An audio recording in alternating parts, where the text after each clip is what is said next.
আজ হাজির হলাম বহু পুরনো সাবেকি দিনের একটি মাছের রেসিপি নিয়ে। নমস্কার বন্ধুরা, রূপাস সিম্পল অ্যান্ড ডেলি লাইফে আপনাদের সবাইকে অনেক অনেক স্বাগত। প্রতিদিনের মতো আজও খুব সহজ আর খুব লোভনীয় একটি ল্যাঠা মাছের রেসিপি নিয়ে চলে এসেছি। মাছে ভাতে বাঙালির দুপুরবেলায় ভাতের পাতে যদি এমন একটা রেসিপি থাকে, ভাত খাওয়াটা মনে হয় একটু বেশিই জমে যায়। একদম ভিন্ন স্বাদের একটি রেসিপি, তাহলে চলুন দেখে নেওয়া যাক। রেসিপিটার জন্য দেখুন বন্ধুরা, আমি এখানে কি নিয়ে নিয়েছি একটু সবার প্রথমে দেখে নিই। এখানে আমি 3টে আস্ত ল্যাঠা মাছ, সেটাকে 2 টুকরো করে কাটা আছে। মাছ কিন্তু আমি খুব সুন্দর করে একদম ঘষে ঘষে ধুয়ে পরিষ্কার করে নিয়েছি। ল্যাঠা মাছ প্রচণ্ড হরহরে টাইপের একটা মাছ হয়, জানেনই তো। সেটাকে কিন্তু অনেক সময় ধরে ভালো করে ঘষে ঘষে ধুয়ে নিতে হয়, সেইভাবেই ধুয়ে নিয়েছি। আর তার সাথে দেখুন একটা বেগুন নিয়েছি, এখানে মাঝারি সাইজের বেগুনটা আমি পুরোটা নেব না, অর্ধেকটা নেব। আর তার সাথে ছোট সাইজের 2টো আলু, একটা বেশ বড় সাইজের পাতিলেবু আর একটা ছোট সাইজের পেঁয়াজও নিয়েছি। আমি সবজিগুলো একটু কেটে নিয়ে ফিরে আসছি। সবজিগুলোকে আমি দেখুন বন্ধুরা কেটে ধুয়ে পরিষ্কার করে নিয়ে ফিরে এলাম। আলুটাকে এইভাবে একটু আলু ভাজার থেকে একটু মোটা করে কেটেছি। আর বেগুনগুলো কিন্তু খুব মোটা করিনি, একটু এরকম মিডিয়াম সাইজ লম্বা করে বেগুন অর্ধেকটা নিয়েছি কিন্তু। আর পেঁয়াজও এইভাবে কুচিয়ে নিয়েছি, তার সাথে কিন্তু লেবুটাও এইভাবে কেটে আমি চিপে রস বার করে নিয়েছি। এইবার যেটা করব, মাছের মধ্যে আমি নুন হলুদ মাখিয়ে নেব। একটু নুন আর হলুদ মাছে মাখিয়ে নিতে হবে। মাছ ভাজার আগে এই পদ্ধতিটা তো আমরা সবাই জানি যে নুন আর হলুদ একটু মাখিয়ে নিতেই হবে। আমার চ্যানেলে নিত্য নতুন রেসিপি পেতে প্লিজ বন্ধুরা আমার চ্যানেলটাকে সাবস্ক্রাইব করুন। পাশে থাকা বেল আইকনটা অল করে দিন, যাতে যে কোনো রকম নতুন ভিডিও আপলোড করলে সবার আগে আপনাদের কাছে নোটিফিকেশান পৌঁছে যায়, আর আপনারা সেটা সময় সুযোগ মতো দেখে নিতে পারেন। আমার চ্যানেলে নতুন বন্ধু পুরনো বন্ধু সব বন্ধুদের জন্য অনেক অনেক ভালোবাসা আর অসংখ্য ধন্যবাদ বন্ধুরা, যে সকল বন্ধুরা প্রত্যেক দিন আমার সঙ্গে থেকে আমার রেসিপিগুলো দেখেন। তাদের জন্য রইল অনেক অনেক ভালোবাসা, আর নতুন বন্ধুদের জন্যও রইল অনেক ভালোবাসা। আমার রেসিপিটি ভালো লাগলে প্লিজ বন্ধুরা আমার চ্যানেলটাকে সাবস্ক্রাইব করে আমার পাশে থেকে যান। নতুন বন্ধুদের বলছি, আশা করছি আপনাদের ভালো লাগবে। আমি নিত্য প্রত্যেক দিনই এই ধরনের একদম সাধারণ কিন্তু ভীষণ লোভনীয় বিভিন্ন ধরনের রেসিপি কিন্তু আমি দিয়ে থাকি। সুন্দর করে নুন হলুদ আমার মাখানো হয়ে গেছে। এইবার রান্নাটা শুরু করব। তার জন্য গ্যাসে কড়াই বসিয়ে কড়াইতে দিয়ে দিচ্ছি সর্ষের তেল। তেল যখন খুব সুন্দর ধোঁয়া ওঠা হয়ে গরম হয়ে যাবে, এইবার মাছগুলোকে আমি এক এক করে ভেজে নেব।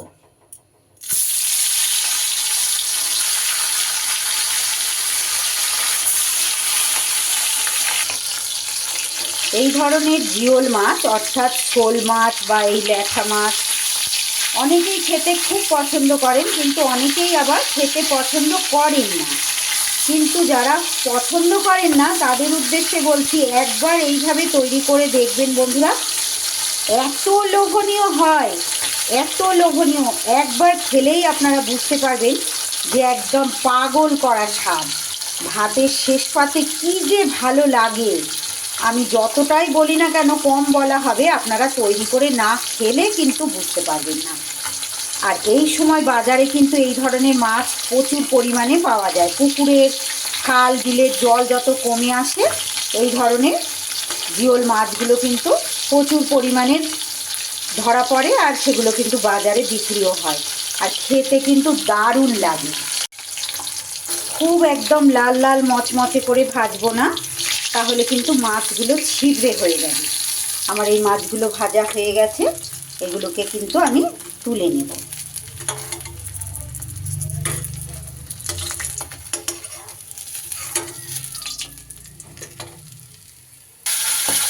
বাকি মাছগুলোকেও আমি কিন্তু দিয়ে দিয়েছি। একদম অতি সাধারণ একটা রেসিপি, কিন্তু খেতে লাগে অসাধারণ অসাধারণ, ভীষণ লোভনীয় দুর্দান্ত স্বাদের একটা রেসিপি কিন্তু আমি শেয়ার করছি বন্ধুরা। আমার আজকের রেসিপিটি ভালো লাগলে প্লিজ বন্ধুরা একটা লাইক করে দেবেন, ছোট্ট একটা কমেন্ট করে জানিয়ে যেতে ভুলবেন না যে আপনাদের কেমন লাগবে।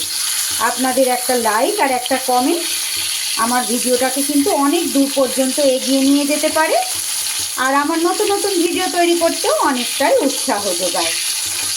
এইভাবে একদিন আপনারা তৈরি করে খেয়ে দেখবেন বন্ধুরা, সত্যি ভীষণ ভালো লাগে খেতে, আর খুব সহজও তৈরি করে নেওয়া। আপনারা সঙ্গে থাকুন, তাহলে দেখলেই বুঝতে পারবেন কতটা সহজ রেসিপিটা তৈরি করা। বাকি মাছও কিন্তু আমার সুন্দর করে ভাজা হয়ে গেছে, এগুলোকেও আমি এবার তেল থেকে তুলে নেব। বাকি এই তেলটার মধ্যে খুব সামান্য পরিমাণ আর একটু হাফ চামচের মতো তেল আমি অ্যাড করে দিলাম। এবার আমি এর মধ্যে দিয়ে দেব কেটে রাখা আলুর টুকরোগুলো।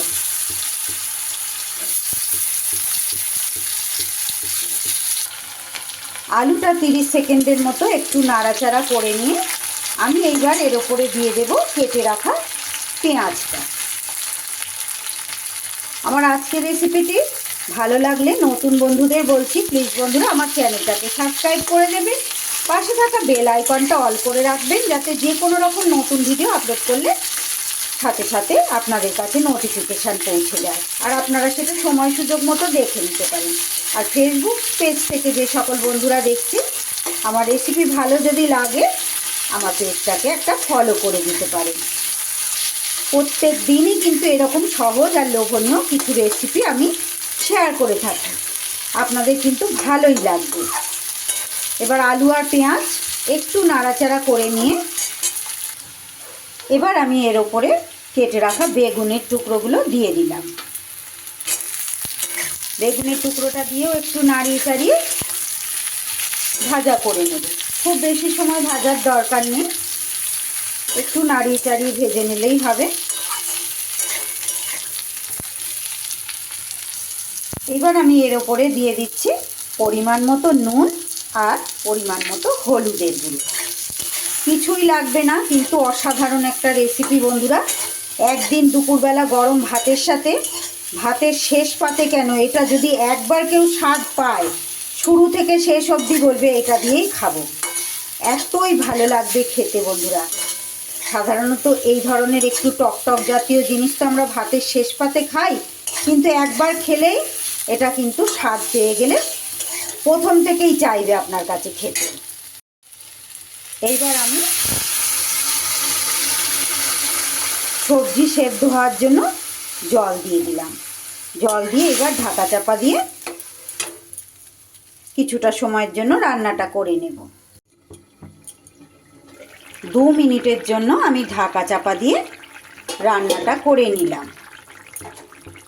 আলু আর বেগুন যেহেতু খুবই পাতলা করে কাটা আছে, দুটোই কিন্তু খুব সুন্দর করে সিদ্ধ হয়ে গেছে। এইবার ভেজে রাখা মাছগুলোকে দিয়ে দিতে হবে।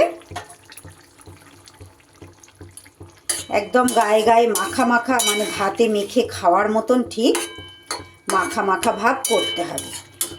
আর দিয়ে দেব এখানে যে লেবুর রসটা বার করে রেখেছিলাম, সেই লেবুর রসটা দিয়ে দিলাম।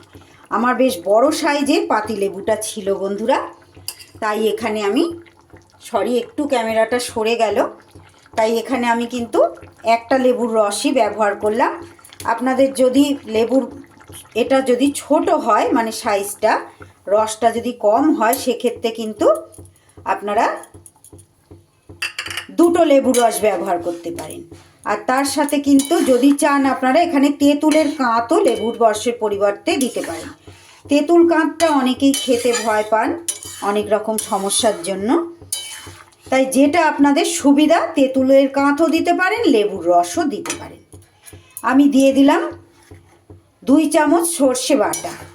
সাদা সর্ষে আর কালো সর্ষে ছোট চামচের 1 চামচ করে নিয়ে আমি বেটে রেখেছিলাম, সেইটাই দিয়ে দিলাম।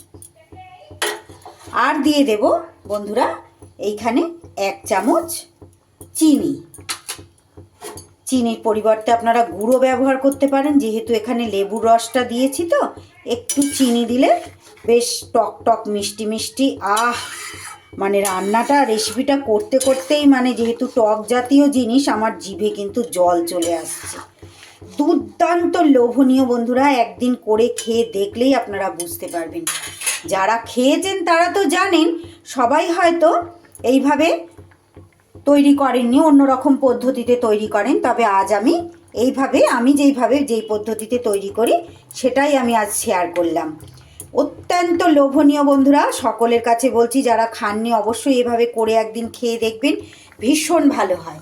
সবশেষে একটা কাঁচা লঙ্কা মানে পাকা লঙ্কা একটা দিয়ে দিলাম।